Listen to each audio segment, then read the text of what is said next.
दोस्तों नमस्कार, मेरा नाम प्रशांत है और आप देखना शुरू कर चुके हैं आपका अपना channel the conflict lens TCL। आज खबरों की शुरुआत करूंगा इजराइल से। इजराइल के भीतर कुछ ऐसा हुआ है जिसका सीधा सीधा इशारा ईरान की ओर जा रहा है। मतलब कुछ ऐसा जो ईरान के भीतर मोसाद करती आई, कुछ ऐसा जो ईरान के भीतर CIA करती आई। एक इजरायली डिफेंस फोर्सेस के या इजरायली फोर्सेस के एक बड़े अफसर का असैसिनेशन हुआ है और उसको लेकर के खबरें बहुत तेजी से सर्कुलेट हो रही हैं। हालांकि इस तरीके के मामलों में कभी भी खुल करके कुछ सामने नहीं आता, लेकिन जो इसका असर हुआ है बताया जा रहा है कि वो काफ़ी बड़ा हुआ है। अभी उस खबर के बारे में आपको मैं बताऊंगा।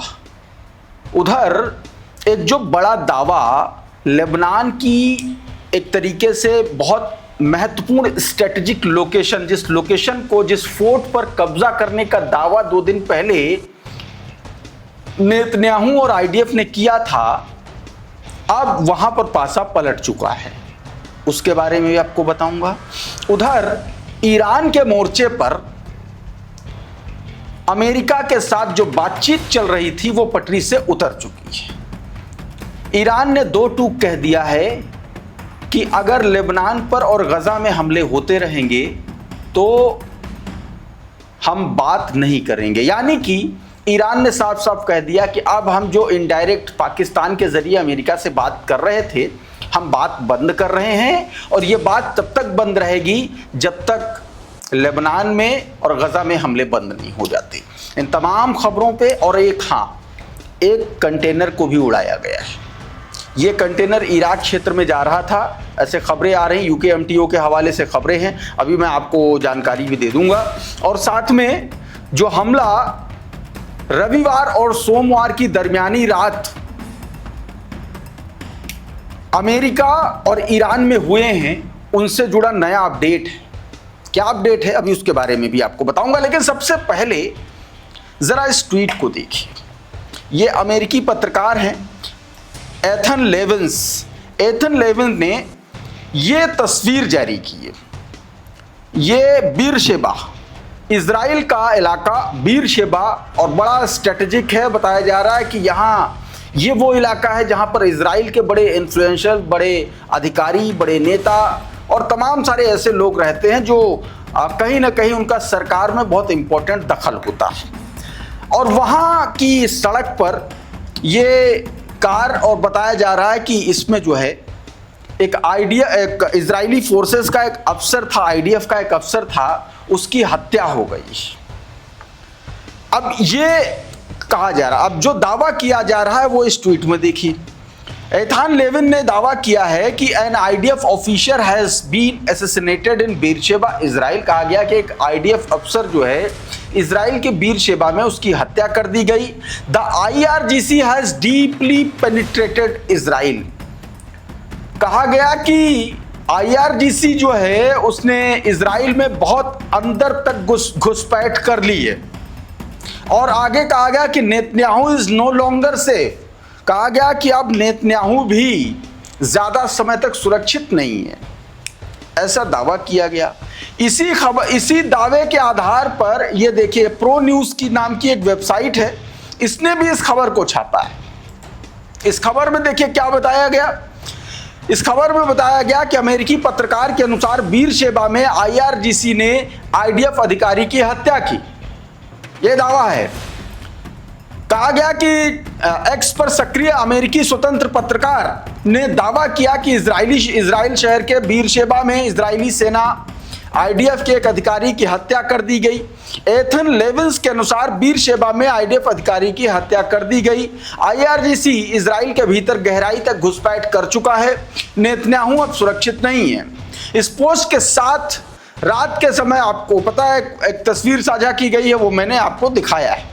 तो ये दोस्तों ये भी अपने आप में वेबसाइट पर ये खबर लगातार छपी है, तो इसको लेकर के चर्चा हो रही। हालांकि एक बात और भी है कि अभी तक न्यूयॉर्क टाइम्स, या अमेरिका की वॉल स्ट्रीट जर्नल या और भी तमाम बड़े प्लेटफॉर्म, अल जजीरा की भी बात कर लें, अभी तक जब तक ये वीडियो मैं शूट कर रहा हूं तब तक इसके बारे में कोई ऐसा दावा आईआरजीसी से जुड़ा हुआ नहीं आया। लेकिन जो सीक्रेट मिशन होते हैं, जो कोवर्ट ऑपरेशंस होते हैं, वो इसी तरीके से अंजाम दिए जाते रहे हैं। और इसमें ईरान क्या, कभी ईरान, कभी मोसाद, जिस तरीके से खामेनेई का असैसिनेशन हुआ और जो उसके पीछे मोसाद और सीआईए का बताया जाता है कि 20-25 साल पुराना काम था, तो वो भी ऐसे ही हुआ। अब कमोबेश ऐसा इस घटनाक्रम से समझ में आ रहा है कि क्या खामेनेई वाला जो बदला है वो इसी तरीके से लेगा क्या ईरान, क्योंकि इसमें दावा साफ साफ कह दिया गया है कि Netanyahu is no longer safe. उधर एक और खबर, जरा इस तस्वीर को देखिए, ये सार्जेंट है जिसकी मौत हुई है। एक बड़ा घटनाक्रम हुआ था 2 दिन पहले, उसके बारे में पहले आपको बताता हूं। ये वो तस्वीर आप देख सकते हैं। अब हुआ क्या है सुनिएगा जरा। क्रेडल का ये ट्वीट देखिए, इसमें बताया गया कि ब्यूफोर्ट कैसल के पास लेबनानी जो रेजिस्टेंस फोर्सेस हैं, जो हिजबुल्लाह है, उसके हमले में 2 दिन में दूसरे इजरायली सैनिक की मौत की घोषणा हुई। मतलब बैक टू बैक यहां पर इसी जगह पर कब्जे का दावा किया था, ब्लूफोर्ट कैसल पर कब्जे का दावा किया था आईडीएफ ने 2 दिन पहले, और 2 लोग मारे जा चुके हैं। कहा गया कि दक्षिणी लेबनान में रात के दौरान हुए हिजबुल्लाह के ड्रोन अटैक के बाद एक इजरायली सैनिक की मौत और 3 अन्य घायल होने की घोषणा की गई है। मारे गए सैनिक की पहचान 20 वर्षीय स्टाफ सार्जेंट एडम जारफाती के रूप में हुई है, जो मैगलान यूनिट में तैनात था और रोश आहाइन का रहने वाला था। इजरायली सेना के अनुसार विस्फोटकों के से लैस एक एफपीवी ड्रोन रात के लगभग 1 बजे योहमोर कस्बे में कलाअत अल शफीक यानी कि ब्यूफोर्ट कैसल के पास एक इजरायली सैन्य ठिकाने को निशाना बनाया गया। इस हमले में जारफाती की मौत हो गई और एक अन्य सैनिक गंभीर रूप से घायल हुआ, जबकि 2 सैनिकों को हल्की चोटें आई हैं। घायलों को हेलीकॉप्टर के जरिए अस्पताल पहुंचाया गया। दक्षिणी लेबनान में इजरायली बलों के खिलाफ हिजबुल्लाह लगातार उसने अपनी सैन्य गतिविधियां जारी रखी हैं, और यह उससे जुड़ा हुआ वीडियो है। देखिए जरा, ड्रॉप साइट ने वीडियो जारी किया। यह वही फोर्ट है जिस पर कब्जे का दावा 2 दिन पहले इजराइल ने किया था, और यहां लगातार वो ड्रोन से हमले कर रहा है, और इन्हीं हमलों में ये 2 सैनिक 2 दिन में मारे जा चुके हैं। यह उसका वीडियो है।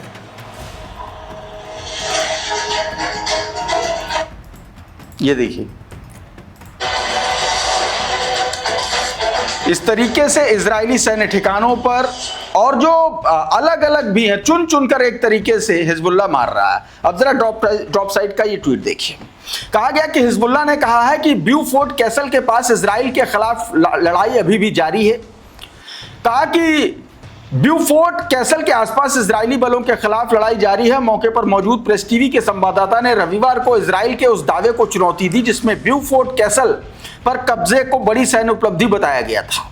संवाददाता और अन्य विश्लेषकों का कहना है कि हिजबुल्लाह ने इसे लगभग 900 वर्ष पुराने ऐतिहासिक किले का कभी सैन्य ठिकाने के रूप में उपयोग नहीं किया।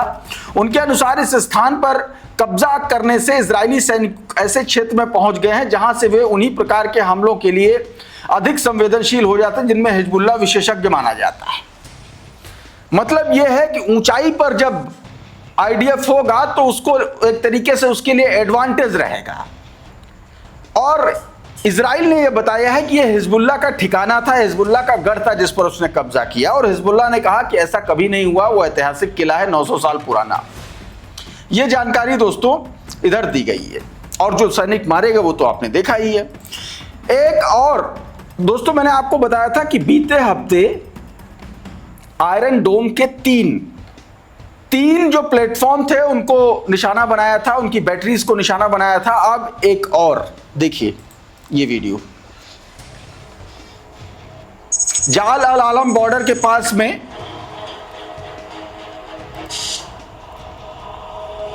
ये निशाना बनाया गया है,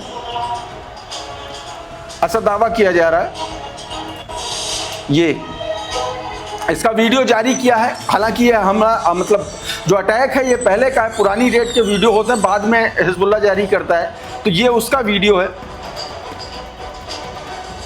लगातार देखिए हिजबुल्लाह अटैक कर रहा है। अच्छा, इस बीच जो हिजबुल्लाह के खिलाफ इजराइल की कार्रवाई तेज हुई है, इस पर हौतीस का भी बयान आया है। हौतीस ने साफ साफ कह दिया कि अगर होता है तो हम हिजबुल्लाह को अकेले नहीं छोड़ेंगे और हम उसके साथ में कंधे से कंधा मिला करके लड़ेंगे। इस खबर को देखिए। अंसरुल्लाह ने इजराइल के खिलाफ युद्ध में शामिल होने की तत्परता के संकेत दिए हैं। कहा हिजबुल्लाह को अकेला नहीं छोड़ा जाएगा। ईरान की मेहर न्यूज एजेंसी द्वारा अंसरुल्लाह यमन आंदोलन के करीबी सूत्रों के हवाले से बताया गया कि अंसरुल्लाह प्रतिरोधी समूह और तथाकथित एक्सिस ऑफ रेजिस्टेंस के अन्य समूहों के बीच राजनीतिक, सैन्य और ऑपरेशनल समन्वय कभी रुका नहीं है। सूत्रों के अनुसार यदि इजराइल की ओर से कोई नया सैन्य तनाव या बड़ा हमला होता है तो उसका जवाब एक्सिस ऑफ रेजिस्टेंस सभी घटक मिल करके देंगे। मतलब हौतीस भी फिर से यहां पर सक्रिय होंगे। उन्होंने जोर देकर कहा कि सना लेबनान को इजरायली हमलों के सामने अकेला नहीं छोड़ेगा और हिजबुल्लाह को भी युद्ध क्षेत्र में अकेले नहीं लड़ने देगा। यह साफ तौर पर हूतीस की तरफ से कह दिया गया है। इधर इजराइल के अलग अलग एयरपोर्ट पर लगातार अमेरिकी विमानों की संख्या, fighter jet, aerial refuelling tanker, सबकी संख्या बढ़ रही है। ये एक ताजा वीडियो निकल के सामने आया है। देखिए, बताया गया कि बेन गुरियन एयरपोर्ट पर लगभग 60 के आसपास KC-135 और KC-46 जो है टैंकर्स वो तैनात किए गए हैं ये बेन गुरियन एयरपोर्ट पर, और साथ में इनके साथ 16 से 18 यही विमान जो है इलत और रैमोन में तैनात किए गए हैं। बीते दिनों एक खबर भी आई थी जिसमें कहा गया था अमेरिका की तरफ से, अमेरिका चाहता है कि यह तैनाती इस साल के अंत तक रहे, यानी कि दिसंबर तक। तो इसका मतलब यह है कि जंग के आसार अमेरिका को भी पता है कि कभी भी कुछ भी शुरू हो सकता है। उधर ईरान में हमले को लेकर के बड़ी खबर है। सबसे पहले जरा ये वीडियो देखिए। ये ईरान ने, ये वो मिसाइल है जिससे ईरान ने सोमवार की रात में, मतलब सोमवार की सुबह अर्ली मॉर्निंग में ये बड़ा अटैक किया था। बीते दिन की खबर है। और देखिए ये मिसाइल है, कुवैत पर यह हमला किया था। कुवैत पर अमेरिकी एयरबेस, कुवैत के अमेरिकी एयरबेस पर इस मिसाइल से हमला किया गया। ये वीडियो बाकायदा जारी किया गया था ईरान की तरफ से। ये वीडियो, इस वीडियो में आगे जो मिसाइल है उस पर देखिए ये लिखा गया कि until the last American soldier leave the region. मतलब एक मैसेज देने की कोशिश है कि जब तक मिडिल ईस्ट से अमेरिका का आखिरी सोल्जर भाग नहीं जाता तब तक इसी तरीके के हमले जारी रहेंगे। और बगल में डोनाल्ड ट्रंप का एक घायल और चोटिल तस्वीर लगाई है। यह आप साफ तौर पर इस वीडियो में देख सकते हैं। तो ईरान सीधी सीधी चेतावनी दे रहा है, सीधा सीधा बता रहा है कि अगर हमला करोगे तो हम सीधा मारेंगे।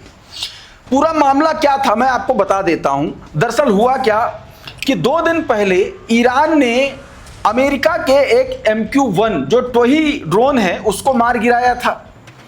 उसके जवाब में सेंटकॉम का कहना है कि उसने जो है ईरान के ठिकानों पर हमला किया। सिरिक में खास तौर पर उसने हमला किया और उसमें बताया गया कि उसने उसके रडार सिस्टम पर अटैक किया। इसका जवाब फिर से ईरान ने दिया, जहां से कुवैत में जहां से हमला किया गया था उस एयरबेस पर हमला किया। बताया गया कि यह डायरेक्ट हिट है और बड़ा नुकसान पहुंचाया है। ये दोस्तों इसमें कहा गया है। अब इसी घटनाक्रम को लेकर के ये चिट्ठी, एक तरीके से लेटर जारी किया गया कुवैत की तरफ से, जिसमें साफ साफ कहा गया है कि IRGC ने एयरबेस का नाम लिए बिना ये कार्रवाई की है। ये कहा कि इसमें जो लेटर दिया गया इसमें बताया गया कि इंटरसेप्ट किए जा रहे हैं, जो हमले हो रहे हैं मिसाइलों के और ड्रोन के, उनको इंटरसेप्ट किया जा रहा है। मतलब एक तरीके से कुवैत की तरफ से पुष्टि हो गई है कि ये हमले किए गए हैं। उधर सेंटकॉम ने जो कहा था वो मैं आपको एक बार फिर से बता देता हूं। ये ट्वीट देखिए जरा स्पुतनिक का। स्पुतनिक के इस ट्वीट में बताया गया कि अमेरिका ने ईरानी रडार पर हमला किया था। IRGC ने जवाबी कार्रवाई का दावा किया और कुवैत में एयर डिफेंस सिस्टम सक्रिय है। अमेरिकी सेंट्रल कमांड ने कहा कि उसने ईरान के गोरुक और केशम द्वीप में स्थित रडार और ड्रोन कमांड ठिकानों पर एक तरीके से सेल्फ डिफेंस के तहत हमले किए। अमेरिका के अनुसार यह कार्रवाई उस घटना के जवाब में की गई जिसमें अमेरिकी MQ-1 ड्रोन को मार गिराया गया था। यह अब बात पुख्ता हो गई। इन्हीं हमलों के बीच में एक और खबर आती है ईरान से। लगातार जो सीजफायर हो रहा है, खबर आई, ईरान ने कहा कि अब हम जो है आपसे जो अप्रत्यक्ष बातचीत हो रही, जो पाकिस्तान के जरिए इनडायरेक्ट बातचीत हो रही है, वो हम यहीं पर रोकते हैं और ये बातचीत हम तब तक दोबारा नहीं शुरू करेंगे जब तक आप हिजबुल्लाह लेबनान पर हमले नहीं रोकोगे, जब तक आप जो है गजा में हमले नहीं रोकोगे। ये क्लैश रिपोर्ट का ये खबर देख लीजिए, इसमें यही जानकारी दी गई है। Iran says it is the suspending indirect message exchanging with the US और ongoing Israeli military action in Gaza and Lebanon. ये जानकारी दोस्तों दी गई है। इधर ये कांड होते ही उधर इराक में, अरबियन गल्फ में बड़ा घटनाक्रम हुआ। एक वेसल को डायरेक्ट हिट किया और उसमें आग लग गई है। यूके MTO के अनुसार, ये वीडियो देखिए पहले जरा। ये बताया जा रहा है कि ये वही शिप है जिस पर अटैक किया गया, ऐसा दावा किया जा रहा है रिपोर्ट्स में। ये देखिए यहाँ पर एक बड़ा सा एक तरीके से उसमें हिट, जहाँ पर हिट किया है वहाँ पर एक बड़ा सा आप देखिए निशान हो गया है। अब ये यूके MTO का ये देखिए ट्वीट, इसमें बताया गया कि UK MTO has received a report of an incident 40 nautical miles south east of कसर, इराक में ये 40 नॉटिकल माइल्स की दूरी पर एक कार्गो वेसल को हिट किया गया है अरबियन गल्फ में। ये जानकारी दोस्तों यूके MTO ने दी है। तो अभी के इस वीडियो में बहरहाल इतना ही। बहुत बहुत शुक्रिया, बहुत बहुत धन्यवाद। आप जुड़े रहिए आपके अपने channel the conflict lens TCL के साथ। नमस्कार।